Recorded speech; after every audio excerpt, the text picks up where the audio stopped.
반정부 시위가 일어난 네팔에서 임시정부를 이끌 총리로 수실라 카르키 전 대법원장이 취임했습니다. 네팔 역사상 최초로 여성 행정수반이 된 카르키 총리는 내년 3월 총선이 치러질 때까지 임시정부를 이끌게 됐는데요. 이번 시위의 원인이 된 부패 척결부터 치안 강화, 인접국 중국과의 관계 개선 여러 가지 과제들 어떻게 풀어나갈지 주목되는 상황입니다. 글로벌 이슈에서 오늘 네팔 상황 살펴볼 텐데요. 오혜리 국제전문기자 오늘도 나오셨습니다. 어서 오십시오. 네, 안녕하세요.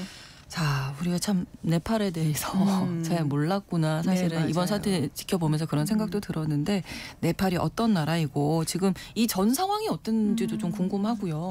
네팔하면 정말 뭐 우리가 다큐멘터리나 이런 여행 뭐 이런 영상 같은 걸 통해서 네. 히말라야 산맥이라든지 에베레스트 그런 이미지 이런 걸로 더 강하게 이제 자리 잡은 나라인 것 같아요. 단편적인 모습만 우리가 알고 맞아요. 있었죠. 네. 뭐 가난하지만 뭐 조용하고 행복한 나라 이렇게 좀 오해했던 것 같아요. 네. 근데 알고 보면 우리나라 못지않게 정말 꽤 복잡한 정치적인 격변, 현대사에서 그런 격변의 역사를 가진 국가입니다. 네. 내륙 국가인데요. 국토의 3면이 인도로 둘러싸여 있고 또 한 면은 중국의 그 티베트 자치구와 접해 있는데 그 위치에서 보듯이 인도와 중국의 강력한 영향권 하에 있는 나라입니다.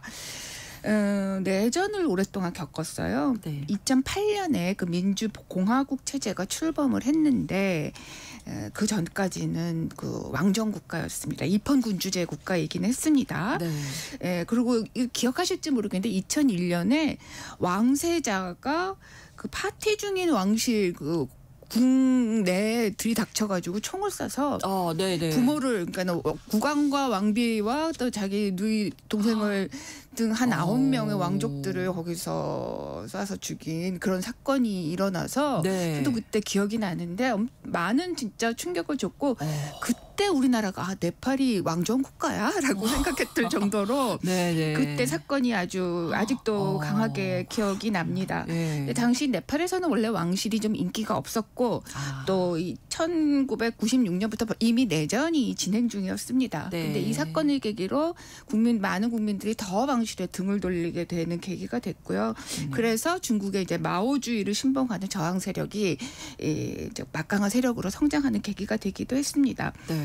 네팔 내전은 2006년에 그러니까 1996년에 처음 시작된 이후 10년 동안 이어졌다가 2006년에 그때 전국적으로 총파업, 민주화 투쟁이 굉장히 격화되면서 결국에는 국왕이 이제 무릎을 꿇고 평화협정을 체결을 했습니다. 그러면서 종식이 됐어요. 그리고 2008년에 1차 총선이 재헌국회 총선이 있었는데 그때 네팔 마오주의 공산당 연합이 승리해서 정권을 잡았고 이번 시위로 쫓겨난 올리 전 총리는 통합 마르크스 레닌주의 네팔 공산당 소속입니다. 이처럼 이제 네팔 정계에서는 이렇게 공산당, 그 공산주의나 사회주의 계열의 정당들이 꽤 많고 그동안에 계속 이제 정권을 잡아왔던 상황이죠. 그렇다고 해서 공산 국가는 아닙니다. 그러네요. 네. 그러니까 시위 전에도 뭐 정치적인 혼란이 꽤 오랫동안 계속됐다. 예, 그렇습니다. 이제 민주주의 체제가 자리 잡은 지 뭐 얼마 안 됐고 그래서 아직은 좀 취약한 국가인데 그래서 이런 큰 격변이 일어나거나 사회적인 불안이 있을 때마다 차라리 왕정이 낫다라고 하는 왕정 복구 요구가 나올 정도로 좀 항상 좀 불안이 잠재되어 있는 국가입니다. 최근에도 공화제 체제 들어선 이후에 부패 문제가 더 심각해졌다 이렇게 주장하면서 차라리 왕정으로 돌아가자는 대규모 시위가 벌어진 적이 있습니다. 2008년에 첫 그 정부가 수립된 이후에 지난 17년간 총리가 14번이나 바뀌었습니다. 그러니까 얼마나 정치가 불안한 국가인지를 알 수 있습니다. 예, 거의 1년에 한 번씩. 네, 맞습니다. 그런 상황이었는데 일단 이번 시위는 알려진 거는 소셜미디어 차단에 대해서 청년 세대들이 이제 반발해서 일어난 걸로 알려져 있는데 더 근본적인 이유가 있었던 거네요. 그러네요. 네, 그렇습니다. 그리고 만성적인 부패, 특히 이로 인한 양극화 이런 것에 대해서 청년 세대들이 특히 불만이 많았는데 전 국민적으로 이런 부분에 대해서 많은 고통을 받았고 그래서 그만큼 정부에 대한 반감 이런 것들이 많았던 것 같습니다. 네팔의 1인당 명목 국내 총생산 GDP가 1,458달러로 연간 한 200만 원이 조금 넘습니다. 네. 그래서 아시아에서는 북한, 아프가니스탄 다음과 함께 최빈국에 속하는 편이에요. 네. 그리고 인구가 약 3천만 명 정도가 되는데 20% 정도가 빈곤층이라고 합니다. 실업률도 20%가 넘고요. 이런 상황에서 이제 여러 이제 공산주의, 사회주의 정당들이 합종 연행을 계속하면서 장기 집권을 좀 해왔습니다. 그러면서도 또 특권층은 계속 이렇게 나라 전체는 좀 빈곤하지만 또 특권층은 호화로운 생활을 누렸거든요. 네. 근데 이번 시위의 직접적인 원인으로 네포 키즈라고 해가지고 특권층 자녀들이 그 소셜 미디어에 자신의 호화로운 생활 뭐 이런 자랑해요? 것들을 막 자랑을 하는 영상들을 올려서 그게 특히 MZ 세대들한테 네, 이제 네. 분노를 촉발시키는 계기가 됐죠. 네. 근데 뭐 청년 세대들뿐만 아니라 대부분의 국민들이 이런 데서 아주 비판적이었던 걸로 보여집니다. 이 이야기 들으니까 최근에 저희가 통신원 취재 수첩에서도 전해드렸습니다만 인도네시아에서도 국회의원들이 뭐 워낙 또 월급이 많은데 맞아요. 특별 그 주택 수당 뭐 400만 원 이상 우리나라 돈으로 뭐 이렇게 받았다 해서 대규모 항의 시위가 벌어졌잖아요. 그러니까 남아시아 쪽에서 최근에 이런 일들이 좀 많은 것 유난히 같아요. 최근 한 1, 2년 사이에 네. 남아시아 지역에서 각국에서 이런 시위가 벌어지는데 상당한 공통점이 있습니다. 네. 말씀하신 인도네시아를 살펴보면은 사회 전반에 이제 물론 경제 성장률이 최근 들어서 좋아지기는 했지만 그래도 빈부격차가 점점 심화되면서 좌절감이 꽤 많았는데 그 특혜 문제가 어떤 결정적인 시기에 불씨가 됐죠. 방글라데시 지난해 방글라데시에서 대규모 시위가 일어난 것도 하시나 당시 총리가 독립유공자 자녀들을 대우하겠다라고 하면서 공무원 일자리를 30% 할당해주겠다 이런 계획을 발표했잖아요. 맞아요. 근데 네. 결국에는 그들이 자신의 정치적인 지지 세력이기 때문에 해왔던 그런 계획을 발표했던 건데 네. 그래서 가뜩이나 지금 일자리를 못 잡고 있는 청년 세대가 아주 분노를 폭발시키면서 결국에는 하시나 전 총리 정부가 무너졌죠. 네.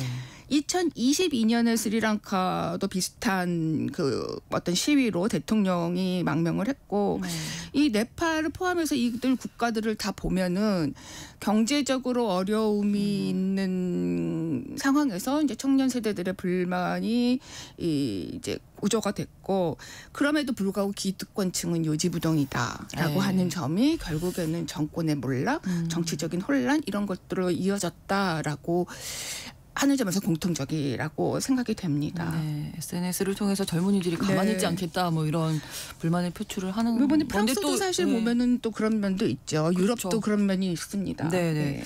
자, 그래서 네팔에서 여성으로는 처음으로 행정 수반이 됐습니다. 카르키 총리 어떤 인물인지 궁금한데요. 예, 이 네팔에서도 대통령이 있습니다. 근데 대통령은 의전상 국가 원수이고 총리 임명권 등을 가지고 있습니다. 네. 예, 총리는 이제 실권을 가지고 있는데요.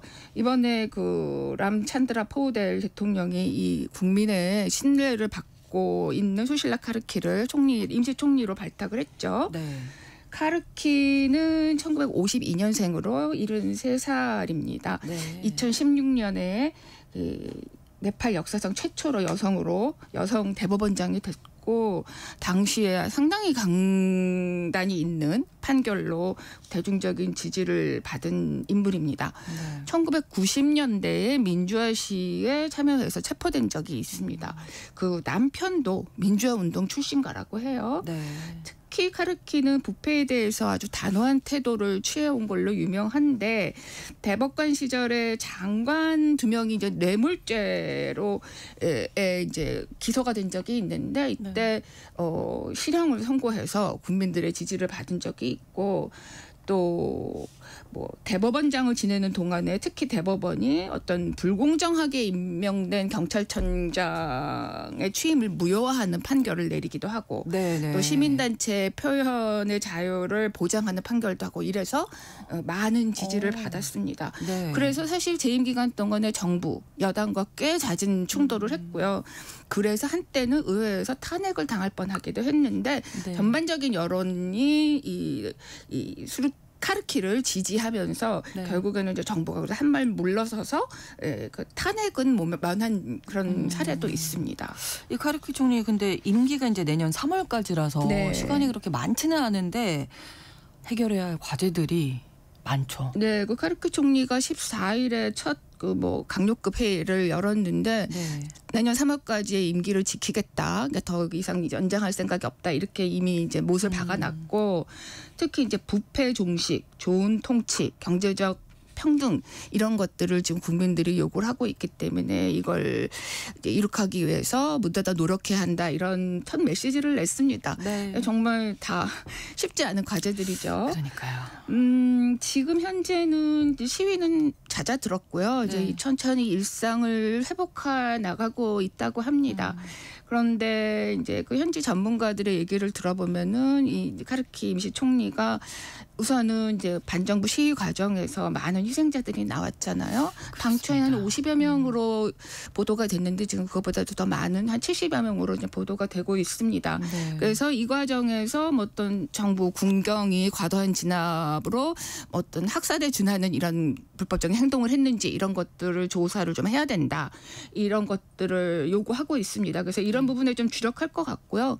그리고 좀 무엇보다도 정부가 이제 새로 구성이 돼 임시정부가 구성이 돼야 되는데 아무래도 이제 국민들의 신뢰를 받을 수 있는 그렇죠. 투명하고 정직한 임시정부를 구성하는 것도 이제 주요한 그 과제입니다. 네. 가장 핵심은 지금 내년 3월에 새로운 총선을 치르고 새 정부를 구성하게끔 하겠다라고 이제 약속을 한 상태잖아요. 네. 그래서 사실 시간이 별로 없습니다. 그러니까요. 네. 이 총선을 치르기 위해서는 일단 지금 망가진 국가 시스템을 안정화시키고 그래서 총선의 결과가 모든 국민들이 공정한 총선이다라고 하는 걸 인정할 수 있도록 만드는 시스템을 구축해야 되잖아요. 네. 지금 그동안 오랫동안의 부패로 인해서 이런 부분들이 이런 시스템이 많이 망가졌고 또 이런 시위 과정에서도 제대로 작동 안 되도록 이제 붕괴된 부분도 있기 때문에 네. 또 각 정당들의 이해관계도 다 이제 보듬어서 예, 예. 이 총선을 어떤 적극적으로 치를 수 있도록 만들어야 되는데 이런 것들이 정말 쉽지 않은 일입니다. 예.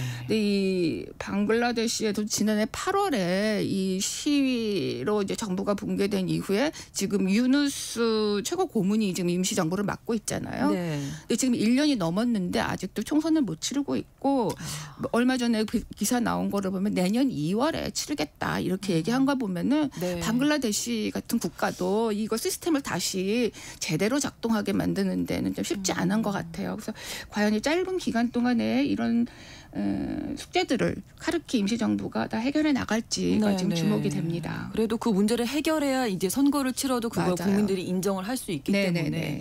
참 중요한 일들이 많이 남아 산적해 있는데 시간은 네. 많지 않다.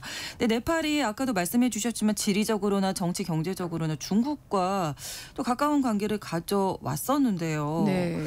중국이 지금 이번 사태에 대해서 또 카르키 임시 총리 정부에 대해서는 어떤 반응인가요? 그 중국이 그동안에 꽤 이 네팔 정부와의 관계를 돈독하게 하려고 노력을 많이 해왔습니다. 네. 워낙 네팔은 인도의 영향이 더 강했던 국가인데 최근 들어서는 좀 중국과 더 가까워지는 경향이 있었습니다. 네. 이번 사태 난 이후에 그 중국 외교부가 앞으로도 계속 네팔과의 관계를 꾸준히 발전시켜 나가고 싶다 이런 메시지를 냈더라고요. 그런데 뭐 중국 언론들이나 홍콩 언론들을 보면은 분명히 이제 중국 정부가 최근에 이 네팔 사태에 대해서 이제 주목하고 또 우려의 시선으로 보고 있다고 해요. 그러니까 반정부 시위의 불똥이 네. 혹시나 네팔 내에서 어떤 반중국적인 이 분위기를 조성하는 계기가 될까 봐 좀 우려를 하고 있다고 하거든요. 네. 근데 지금 문제는 네팔뿐만 아니라 뭐 인도네시아 뭐 방글라데시 이렇게 최근에 문제가 된 국가들이 유독 이제 중국과의 관계가 뭐 긴밀했던 면이 있기 때문에 이런 남아시아 이 지역 각국에서 일어나는 이런 정치적인 불안 사태를 좀 더 넓은 시선에서 뭐 어떻게 이걸 가져가야 될지 좀 고민을 하고 있는 듯합니다. 그렇군요. 예. 올리 전 총리 정부가 특히 중국과 우호적이었다고요. 예, 좀 그렇습니다. 원래는 그때 그 네팔 총리는 네. 취임을 하면은 네. 첫 해외 방문국으로 인도를 찾아왔던 게 관례라고 합니다. 그렇군요. 예, 그건 그만큼 이제 인도와 교역 관계가 거의 80%가 넘고요. 네. 그다음에 또 정치적으로도 매우 뭐 정치적 문화적으로도 인도의 영향권에 있기 때문이었는데 네. 이 샤르마 올리 전 총리가 지난해 12월에 다시 취임을 했거든요. 네. 그때 이례적으로 중국을 처음 방문해가지고 큰 한재가 된 적이 있었습니다. 그렇군요. 예. 네. 네, 이런 뭐 예를 들면은 최근에는 올리 전 총리가 지난해 방중 기간 동안에 네. 지난해 말 방중할 때 시진핑 국가주석 주석 리창 총리 만나가지고 1대1로 사업 확대에 대해서 아주 긴밀하게 뭐 협력하기로 이제 합의를 했고요. 네. 또 지난달 31일부터 이달 1일까지 샹하이 협력기구 현지 정상회 열렸잖아요. 네, 여기도 네, 네. 물론 참석했고 또 특히 베이징의 전승절 열병식에도 참석을 했습니다. 그러니까 최근 들어 매우 노골적으로 친중 행보를 해왔다라고 봐야 될 것 같아요. 근데 중국 입장에서는 그렇기 때문에 새 정부가 앞으로 내년에 어떤 성격으로 구성될지 뭐 두고 봐야겠지만 네. 그동안 공을 들여왔던 것들이 뭐 새 정부에서도 이어질 수 있을지 아마 이런 부분들은 매우 예민하게 바라보고 있을 것으로 생각이 듭니다. 네. 또 특히 뭐 말씀드린 대로 공교롭게 최근에 이제 남아시아에서 이제 친중 정부가 붕괴하거나 악화하고 있는데 그래서 이제 중국 전문가들은 남아시아에서 이런 패턴이 새로운 질서로 자리 잡는 게 아니냐라고 지적도 하고 있더라고요. 그렇군요. 그래서 이런 국가들이 이제 중국과의 관계를 어떻게 이어나갈지 또 새로운 변화를 모색할지 앞으로 좀 관심 있게 살펴볼 필요가 있을 것 같습니다. 네. 중국 입장에서는 지금 인도가 많이 뜨고 있기 때문에 네, 맞습니다. 물론 최근에 인도 총리가 네. 뭐 중국을 오랜만에 방문하기도 해서 인도의 네. 관계도 뭐 우호적으로 유지하고는 있지만 네. 이런 남아시아 국가에서는 좀 인도를 나름대로 견제하면서 중국의 위치를 조금 더 강화하려고 했는데 그게 잘 안 되고 있다. 내부적인 불안 때문에. 그렇죠. 그리고 그것 때문에 그 각국에서 어떤 중국에 대한 여론도 악화하고 있는 추세다라고 하는 점을 주목하고 있는 듯합니다. 네, 좀 신중하게 접근을 하겠다 이런 모습으로 네. 보입니다. 오늘 글로벌 이슈 네팔 시위 사태 배경 또 임시정부의 과제 살펴드렸습니다. 오혜리 국제전문기자와 함께했습니다. 고맙습니다. 감사합니다. KBS 라디오 신성원의 오늘 세계는 내일 오전 11시 5분에 다시 뵙겠습니다. 고맙습니다.